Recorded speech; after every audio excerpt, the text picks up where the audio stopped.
जय शिवराय मित्रांनो, नमस्कार.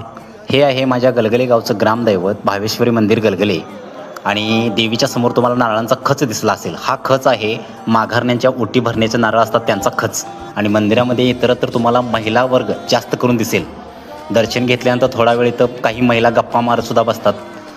काल दिनांक 10 फेब्रुवारी म्हणजे मंगळवारी आपल्या वार्षिक भावेश्वरी यात्रेचा जागराचा कार्यक्रम होता. काही लोक तुम्हाला बाहेर पण दिसतील वेटिंग करत असलेल्या आपल्या घरच्या मंडळींची किंवा पाहुण्यांची.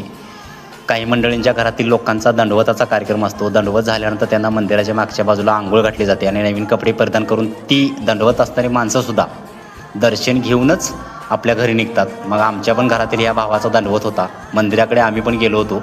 बघितलं तर मंदिराच्या बाहेर नुसता मंदिराचा परिसर पाहुण्या रावळ्यांनी आणि लोकांनी गजबजून गेला होता आणि गर्दीनं फुलून गेला होता. खेळण्यांची दुकानं असतील, आईस्क्रीमची दुकानं, जम्पिंगच्या पाकची दुकानं आणि भावेश्वरी मंदिराचं लायटिंग, एकंदरीतच मंदिराच्या आजूबाजूचा परिसर होता तो अगदी कलरफुल, रंगीबेरंगी आणि माणसांनी भरून गेलेला होता. मंदिराच्या समोर तुम्हाला हा जो आहे हा समाधी मठ आहे. इथं महिलांना प्रवेश नाही आणि याच्या समोरच भावेश्वरी मंदिर आहे. या भावेश्वरी मंदिराच्या बाजूलाच विठ्ठल मंदिर आहे. हे आपल्या गावचे महादेव कांबळे हलगी जे वाजवतात ते. मग आपल्या गावाचे बाळासाहेब पळकर माजी डेप्युटी आहेत, त्यांची ज्योतिबाची सासनकाठी असते जी आज जागराला नाचवण्याचा कार्यक्रम असतो.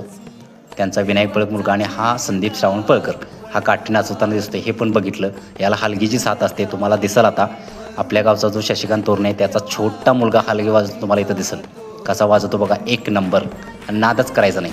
हा जागराचा कार्यक्रम म्हणजे गर्दीनं फुलून गेलेला आणि खूप छान वाटतं. हे मंदिर बघा लायटिंग केलेलं आणि असं दर्शन घेऊन सर्व लोकांना भेटत आलो. मग इथं मंदिराच्या समोर म्हणतात त्यांचं घर आहे.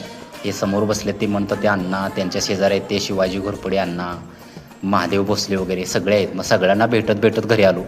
तुम्हाला कसं वाटलं कमेंटमध्ये नक्की सांगा. दरवर्षी सालाबतप्रमाणे याही वर्षीचा जागराचा कार्यक्रम अति उत्साहात संपन्न झाला आणि दुसऱ्या दिवशी जेवणाचा कार्यक्रम असतो.